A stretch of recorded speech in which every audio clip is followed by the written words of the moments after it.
Ce magazine vous est offert par Aéroport Bar et Kunmous, la fierté congolaise. Bon début de semaine, Missikanion sur Rosui Bakou et Kolanda magazine d'actualité au Lingala Facile plus 243. Yamukola Nule Bandi Mbote Nabino.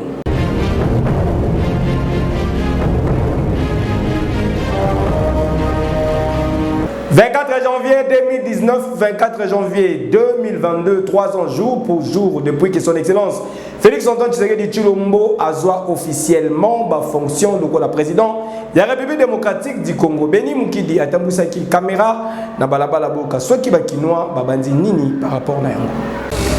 La bilan chef de l'État pour le moment, bilan est un peu positif. Il y a un point positif par rapport à moi gratuité l'enseignement et comme le président biso ba parents moi muke na ba auto zangi mais par rapport ya makamu mususu auto se plaindre moi muke conditions de vie également dans le monde boulot mais makamu mususu c'est 100% moi 30 25% on a déjà réussi tout ça à la président mboka batbalingi mingi là. Entourage naé si comme et là vraiment malamu parce que idée naé o ya bandela qui ida malamu mais pour le moment idée naé parce que adalaki trop populaire surtout na Tchango mais batu oyo nde bazo travailler na yende bazo sunga ete na to kosenga na 2022 oyo to koti na mbasikeza pona ngai je sais pas l'année de jouer comme un mboka. Mon a que mon mboka a une après moi j'ai bonga. Tu dois y na bateau, balik basoda. Banda président na biso mon fatia joie pour pouvoir en tout cas pour te CP là. Le CP na pouvoir mais la temps où il y a bêti je va gêner toujours souffrir.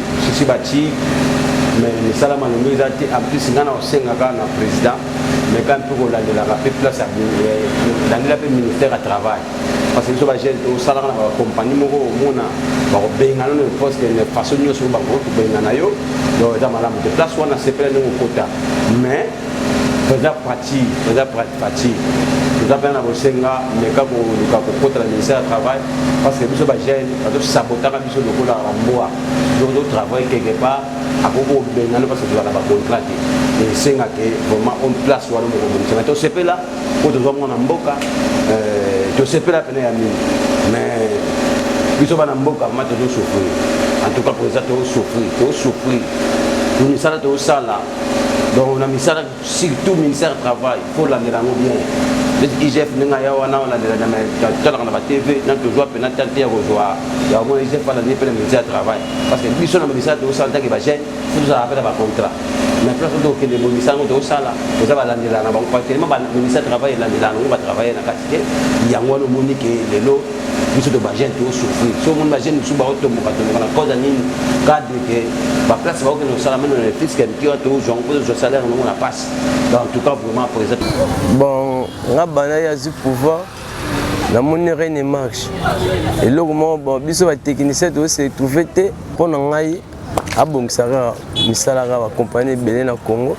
Pour la biso de se trouver pas de tout si ban chic en haut, tu comme ça ma beau de va chauffer mais tout le monde en maison marché gâté.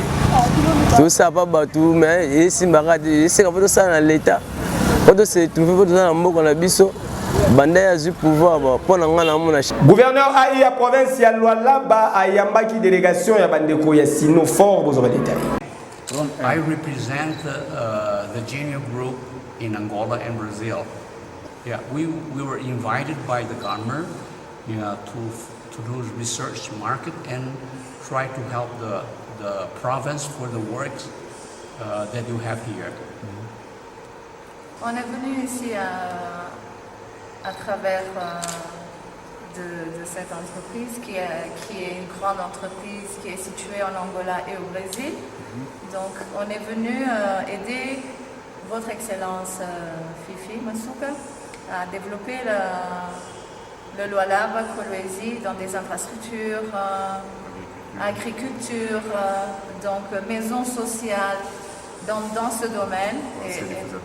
voilà, dans ses faisabilités et on va essayer de développer le plus vite possible les besoins du Lualaba.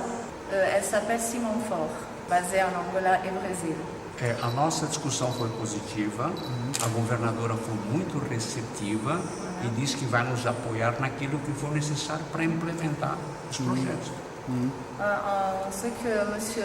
Paul nous dit, c'est que Votre Excellence Fifi a été très réceptive. Elle nous a dit qu'elle va nous aider dans tout ce qu'elle peut nous aider. Et donc je trouve qu'on a trouvé un accord par rapport pour des projets qu'on a dans le futur, très proches. Lors de la retraite stratégique 2022, Salamaki na Mwanda na Congo central, ministre ya finance Nicolas Kazali a tel vision na ye na tête ya ministère. Ma vision à la tête de ce ministère est d'en faire un ministère moderne, mobilisateur et performant. Un ministère moderne suppose une administration dotée des ressources humaines qualifiées. Un ministère mobilisateur, c'est-à-dire qui mobilise les ressources nécessaires pour la mise en œuvre des politiques du gouvernement, et pas autre chose que les politiques du gouvernement. Et enfin, un ministère performant, c'est-à-dire qui assure la stabilité macroéconomique, qui crée les conditions pour le financement et le développement de l'économie et l'amélioration concrète de la vie des populations.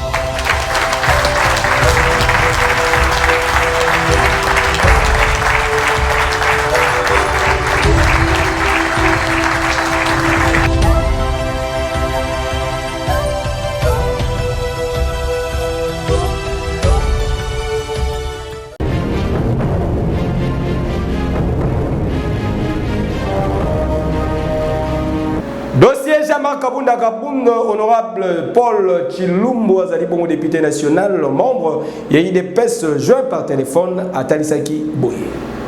L'honorable Jean-Marc Kabunda Kabund n'a pas surpris tous ceux qui le connaissent très bien, parce que c'est un honorable, c'est un collègue, mais avec un tempérament volcanique. Donc nous avons lutté, l'UDPS a lutté pour un état de droit. Je pense que dans un état de droit, nul n'est au-dessus de la loi. Malheureusement, le président Jean-Marc Kabund n'a pas été à la hauteur de ses fonctions. Et je crois qu'il a été pour nous, l'UDPS, une vraie humiliation, vu la façon dont il s'est comporté sur la place publique, jusqu'à créer des incidents pratiquement inutiles que même un enfant pouvait éviter. Donc c'est pour dire que la politique, ce n'est pas une affaire de gamins. La politique, ce ne sont pas des enfantillages, mais la politique, c'est une question de gens matures. Même malheureusement, il a déçu plus d'un Congolais, il a déçu surtout nous, les combattants, qui l'avons voté, surtout nous les députés, pour qu'il soit premier vice-président de l'Assemblée nationale. Vous savez, lorsque le chat a pris trop de lait, en se mirant, des fois, il se donne l'impression qu'il est devenu un lion. Il faut nous arrêter ça. Nous savons ce que nous avons fait pour faire tomber le bourreau Mabund. C'est nous, les députés, c'est nous qui avons travaillé. L'Union sacrée, c'est le président Félix Antoine Tshisekedi qui a travaillé avec ses collaborateurs. Nous ne pouvons pas négliger le rôle qu'a joué M. Jean-Marc Kabund. Mais ne nous fait pas croire qu'il est irremplaçable quand même. Non. À l'UDPS, nous avons vu des géants tomber, des plus grands et des grands, dont il n'arrive même pas à lâcher, mais l'UDPS a survécu. Donc, je crois que M. Jean-Marc Kabund, c'est une page tournée. Le plus tôt qu'on fera tourner cette page, je crois que mieux ira le Congo dedans. Ah oui, mais attends, qui veut encore de Jean-Marc à la présidence du parti? Nous pensons que c'est... Bon, en fait, c'est ce qu'on appelle chez nous, là, autobus. Donc, il a tellement fait du mal, il a tellement mélangé des plantes qu'à la fin, ça finit par l'embrouiller. Hein? Ça finit par l'embrouiller, comme on dit chez nous, en Tchoulouba, moi, on a et voilà, il est tombé de ses propres bêtises. Hein? De ses propres bêtises. Il est tombé du piédestal parce que justement, il a montré à la face du monde que ce n'est pas un homme d'état. Bandeko ya force révolutionnaire du changement, Batelemi pour Nakosenga démission. Emmanuel Ramazani Chadari, secrétaire permanent à Bango, pour la incompétence aux détails.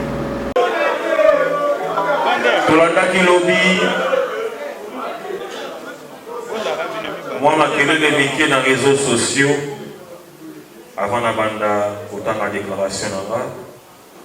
Moi, ma réjouissance dans les réseaux sociaux, que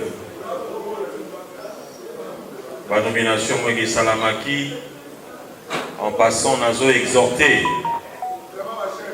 ma camarade prétendument promu au niveau, il y a un département important en communication, il y a parti à Joseph Kabila, à ne pas s'accrocher ou encore à ne plus s'accrocher à l'hameçon des hommes ou d'un homme aux abois. Et là, ici, vous êtes à Lingala. Nous avons exhorté Bandeko, Baza, Kosala, Milulu, Dikolo et à moi, nomination Songolo Pakala. La prétendue nomination va s'accrocher à Koundé Bembete.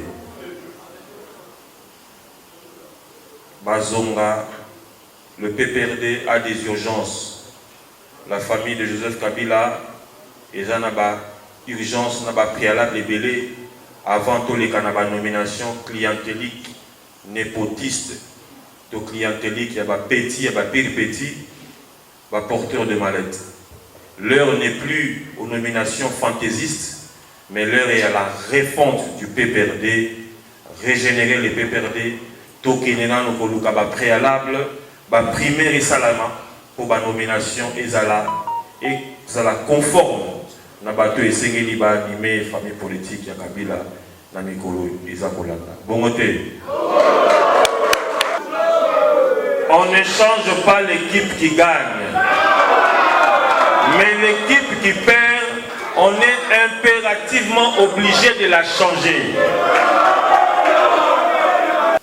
La force révolutionnaire du changement a noir sur blanc démontré l'incapacité, l'incompétence dans la gestion quotidienne du parti de l'équipe Chadari et ses prédécesseurs.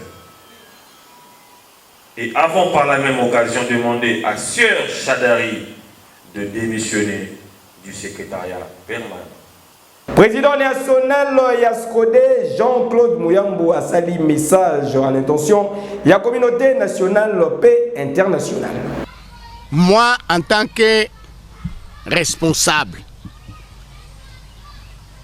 en tant que coordonnateur de l'Union sacrée, j'ai l'obligation ya kuchunga bantu yote. Insumbria na Moïse.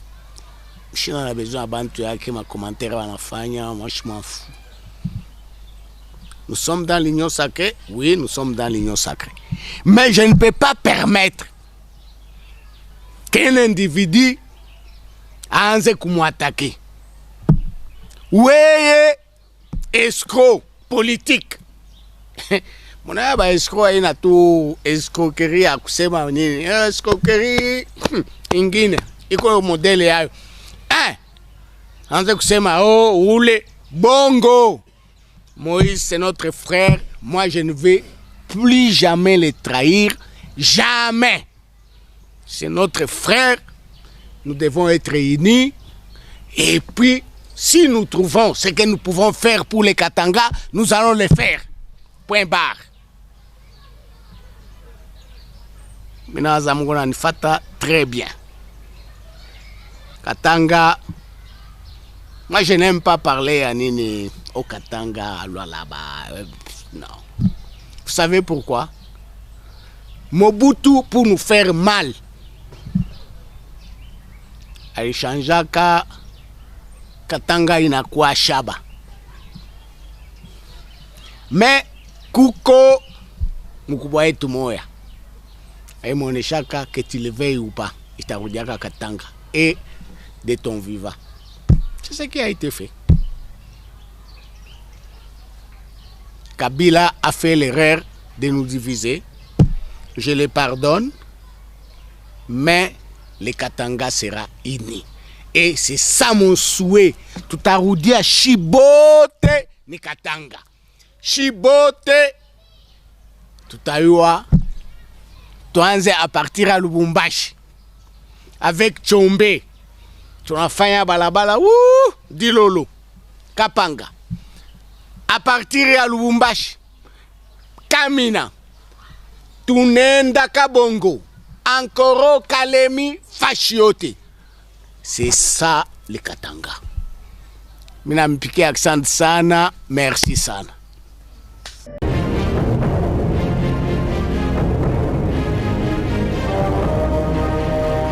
Tala, Bako Sabinote et Sika ya kitoko pour enseignement ya qualité école supérieure royale na commune ya limité. Commentaire. Kinshasa, botungisa maki mingi pour na likambu ya formation professionnelle na bino.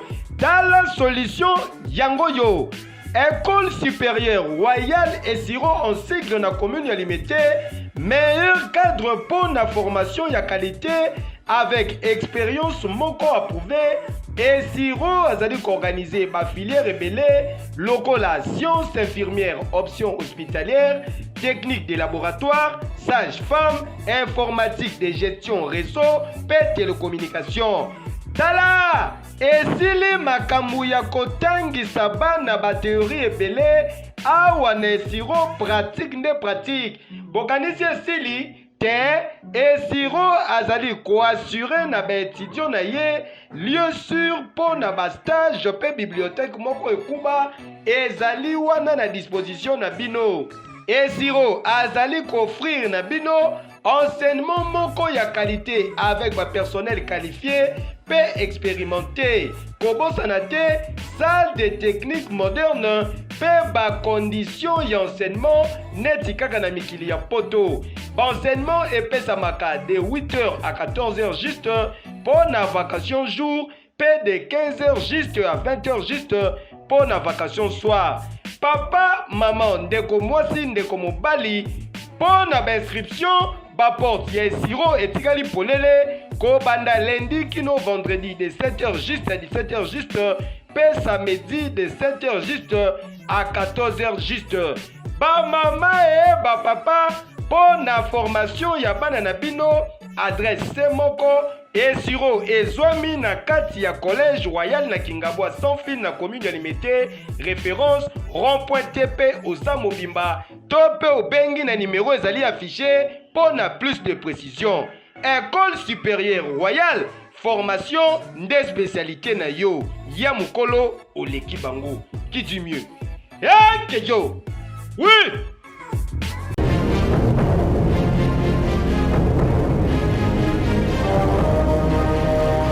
Boutique RH top modèle, bamimeli ba maman bilamba ya mode, bilamba ya style, vous avez détail.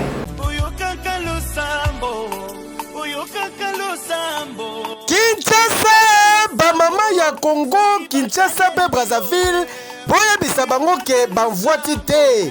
Désormais pour na kolata malamu, ba boutique RH top modèle, etiki ba porte na yango polele.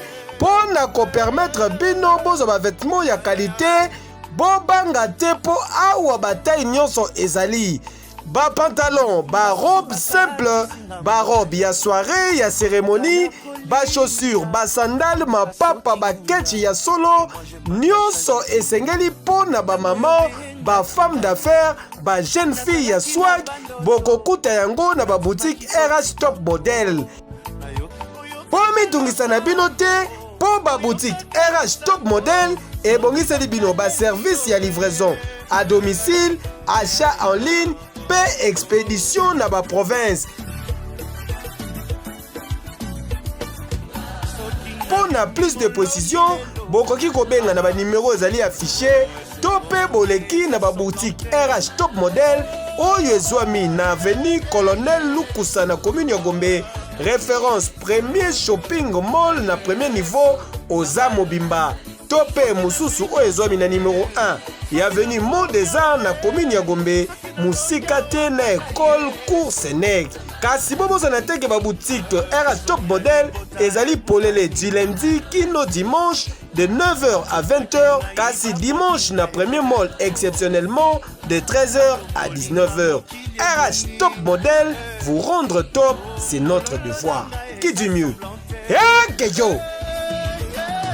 Bana na bino pe baboti bokoyi kolata na ba maison d'habillement mam. Olio mituna milo ino question tunane na la kisayo secret na ngaye.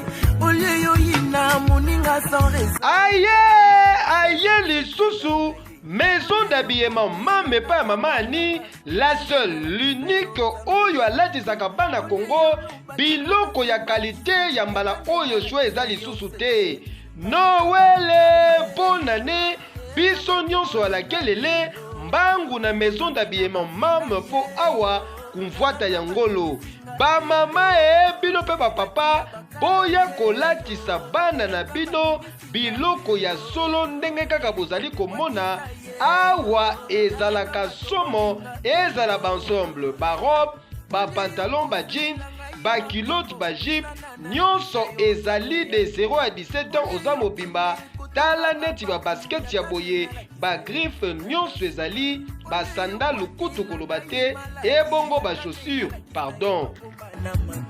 Olio panza libala moninga, tuna ye ala kisayo nzambe na ye baluka ye yo, enza matomboli ye lelo. Balakela mabeye yo, kalanda matomboli ye lelo. Bafinga baina. Bokanisi esili te ezala pona bino mikolo mama ni abosani bino te.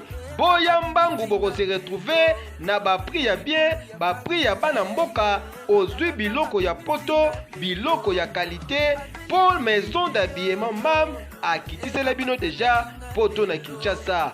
Moboti éviter kolatisa mwana na yo biloko ya mwanza atamboli akuta na balabala wenze lokola vareuse ya Messi na Cristiano. Na maison d'habillement mam mwana alati abimi na balabala batu baluli pe batuni à qui donc ces bel enfants là. Maison d'habillement mam, une seule adresse, avenue Kassavubu numéro 14 na Kitambo magasin, référence à Rekwado aux Amobimba.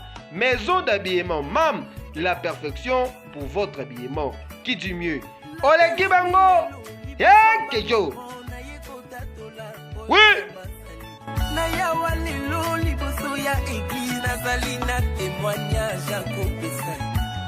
Cité d'ambiance, aéroport, bar, Kimbuta, 3e vague, pas ya PDG Oniva, et Nakamami. Eyinde na Kinshasa et Ndakamabe, temple de l'ambiance ya Tchangu, aéroport, bar, Kimbuta, cadre idéal pour na ba divertissement na bino, pe pour na ba détente ya kitoko, na conseiller bino aéroport, bar, Kimbuta. Oh mais la moi kopo ya malili avec vitrine bien équipée na ba DJ professionnel pour na komema bino na ambiance moko électrique.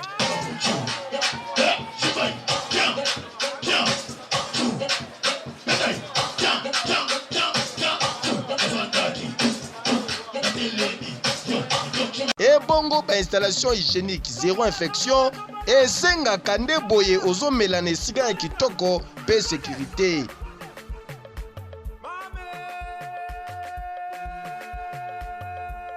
PDG Oniva charge ya Kimbuta lobby aéroport bar Kimbuta saute mouton vitesse ya TGV ba voisin ba kozwa vaccin pour 3e vague eza makasi. Des fois au Tchelibaya to lambeli yango. Donc désormais ezala pona ba manifestation na bino nyonso espace réservé ezali. Outi mikili ya poto ozalaka na Kinshasa oyokaka boulevard Kimbuta na sango boye imalamu na aéroport bar Kimbuta. Posoki oyaka Kimbuta okota aéroport bar te seke nanu okoma Kimbuta te. Nani akoloba lisusu.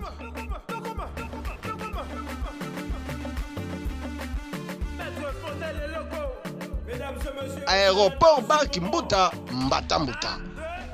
Kejo.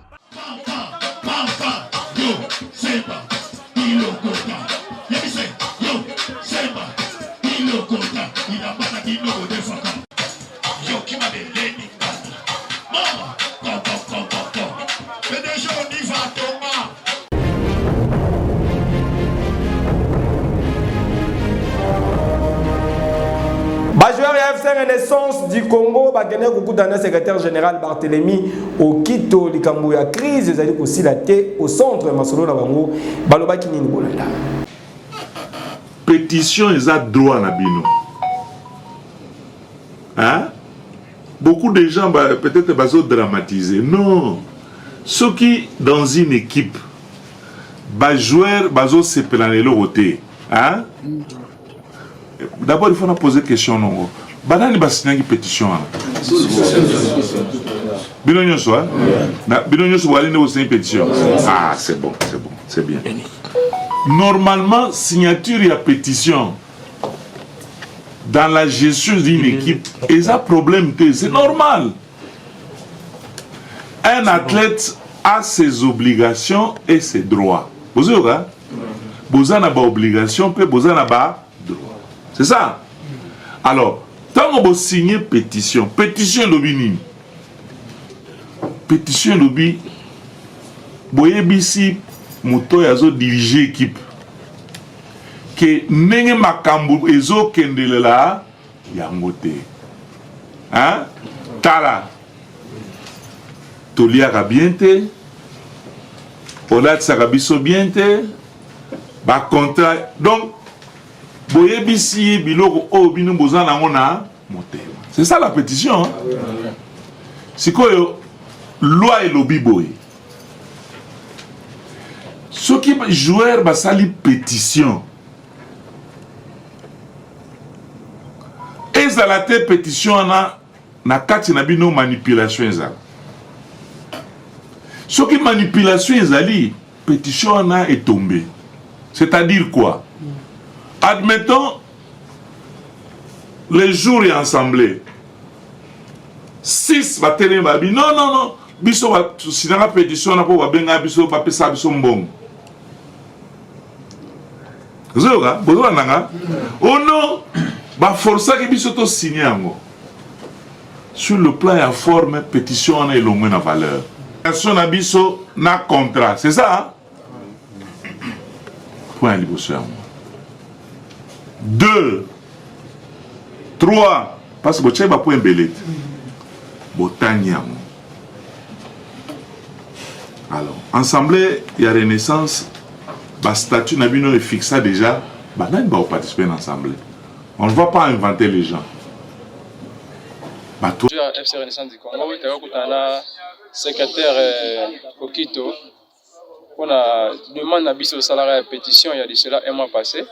Si les autres soient suitement favorables, c'est ça qui n'a qu'à te souligner éclaircir Bisso. Et tout ça qui déjà date ensemble, il fallait ça le 23, tout ça qui est surpris hier, et ensemble ça a repoussé. C'est pour cela qu'on a un message vocal, il y a les réseaux sociaux, secrétaire qui est à l'Obaki, tout le monde qui a précision, vers Yomoko expliquer Bisso, éclaircir Bisso, et tout le monde est mais pour éclaircir l'ensemble des supporters à Renaissance, il n'y a pas une main noire derrière pétition à Bisso. Ils ont Bisso auteurs principaux, l'équipe, l'athlète, tout ça qui est décision là par rapport aux mauvaises conditions où il s'est passé dans cette équipe, ni prime de match, ni salaire, ni contrat.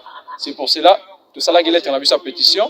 Donc on a toujours suitement favorable à l'autre. Tout ça sûr et certain que non, les 31, ensemble et les cas dans l'imiable. Merci beaucoup. Tokomi Nasuka, merci pour la confiance, paix, fidélité. Ceux qui vous appellent qui l'édition de Mokolanelo, merci na Beni Moukidi, le co-créateur, Azalaki, Nassima Caméra, toujours fidèle. Bama Tabaki Taba Kolmabele, na préférable. Tukutani Lobi. Ce magazine vous a été offert par Aéroport Bar et Kunmous, la fierté congolaise.